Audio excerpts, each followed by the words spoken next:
Alright, let's see what you guys came up with from our math explorations packet. Alright, so I had you guys work on graphing various functions that fit our quadratic function formula. Y equals ax squared plus bx plus c, where a, b, and c are just numbers. So let's see if what you came up with matches what we were trying to accomplish here. So first off, let's take a look at just a. As we change a, we wanted to see what would happen to our parabolic graph. So it turned out that when we asked the question, how does changing the coefficient a affect the graph, it turns out that we get this answer. A affects the dilation of the parabola. Now dilation, that's probably new vocabulary for a lot of you. Think of it, if any of you have had to go to get an eye exam for glasses or contacts, or just to check on your vision, sometimes the optometrist puts those drops in your eye, which makes your pupils widen up so that they can look inside your eye. Well, that's what dilation is. Dilation is this idea that it widens or narrows an object. So for example, if I were to take this, and don't copy this graph down, go ahead and copy all this information up here, but don't worry about this graph. But let's say I took this graph. Dilation means that I can either make the graph more narrow or widen it out. And so this action of narrowing or widening is what we call dilating the parabola, or doing a dilation. Okay, so go ahead, copy this information down. Don't worry about the graph, and pause if you need to, but if not, I'm going to go ahead and move on. On the next slide, we're going to get into more detail. Alright, so go ahead, start copying down this slide. You'll notice here I've put in that same parent graph, the most basic version of a quadratic function, so that I have a graph to start that I can compare to all other graphs. So here, a we're setting equal to 1x squared. We get this graph. Now, what if we start making a bigger? Okay, well, when a is greater than 1, it starts to narrow our U-shaped graph.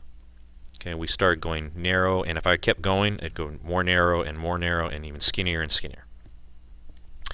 And it also follows that if we start making a less than 1, so somewhere in between 0 and 1, in other words, fractional numbers for a, our shape starts to widen up. The parabola gets wider and wider and dilates outwards. Alright, and then you followed up with some other ones where we started looking at negatives. Well, it turns out the negatives widen out so much that it flips the parabola. So, you know, we were starting, if I were to borrow this one and just kind of use it here, it's not going to let me do it. That's okay.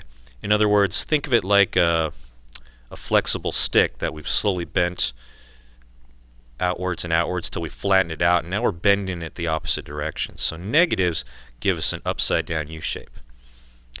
But everything else holds true. Fractional negatives, anything in between 0 and -1, we get wide parabolas. But in this case, because it's a negative fraction, we're dealing with wide upside down U-shapes.